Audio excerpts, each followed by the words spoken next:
You mentioned that you learned how to build a culture and kind of learned how to build a company. Talk to me more about what that was and how you've applied it at Settle, because I think culture is unintentional so often, but when it's intentionally done, it's better. Yeah, and I think the first like 10 hires you have, or maybe 20 hires you have, really set the culture for the future. Yeah. So it's like, how do we operate? What flies? What doesn't fly? What's the work ethic? Do we help each other out, or are we more like just staying in our lane? So I think those things matter the most. So just like finding the right people that kind of fit within that culture that you're trying to build is important. And then you have to like constantly show people like how to operate. But if you don't focus on that and you're 50 people in and now you want to build a culture, like you can't, like whatever Right. exists today is the Right. culture. You can try to change it, but it's embedded already. Yeah, too hard to change. In the early days of a firm, people that were like performing but like just weren't part of the culture would get let go.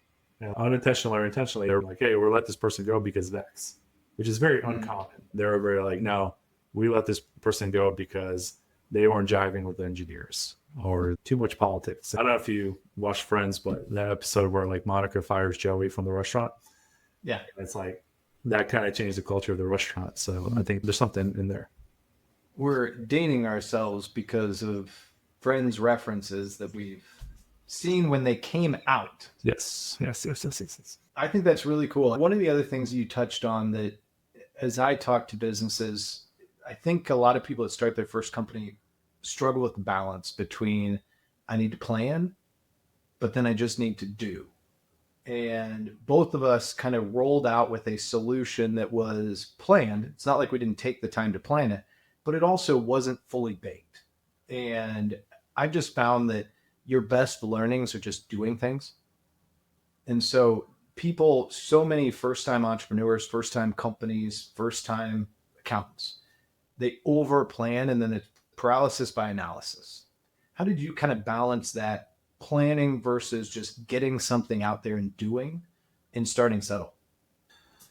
Yeah, for better or worse, I'm definitely anti-planning. I think you need to have like a long-term vision of where you want to go to inspire the people and kind of give direction. Like, hey, this is generally what we want to do, but like the nitty-gritty will be figured out along the way, and probably not by you, but by everyone else. So I think that's important from a roadmap perspective. We kind of need to see where our customers are at. What do they need? We got to make them happy. We got to make them advocates of the business. And I think everyone wants organic growth, and then the only way to do that is to have your customers be raving about your product and what you're doing. So like we need to actually meet their needs. When we actually launched a few products that no longer exist because I was like, I don't know what's going to stick here. Like, hey, I'm going to give you this, I'm going to give you this, or give you this. And we caught fire with two of the products, and the third one we just killed. It was like, we can't do everything at once, at least well. And then every opportunity I had, I would talk to customers like, hey, what's your biggest pain point? What's your biggest pain point? What can we solve for you? And if that kind of fit within the broader vision, and it's like, hey, that's what we should do. They're telling us what to do. Just like you mentioned how, you weren't accountants, but you're building an accounting firm. In the same way, I haven't experienced the pain points that these customers have that we're trying to solve. So I need them to Right. tell us what the pain points are. I could have ideas and whatnot, but unless you're like in the mud with them, you're just not going to know.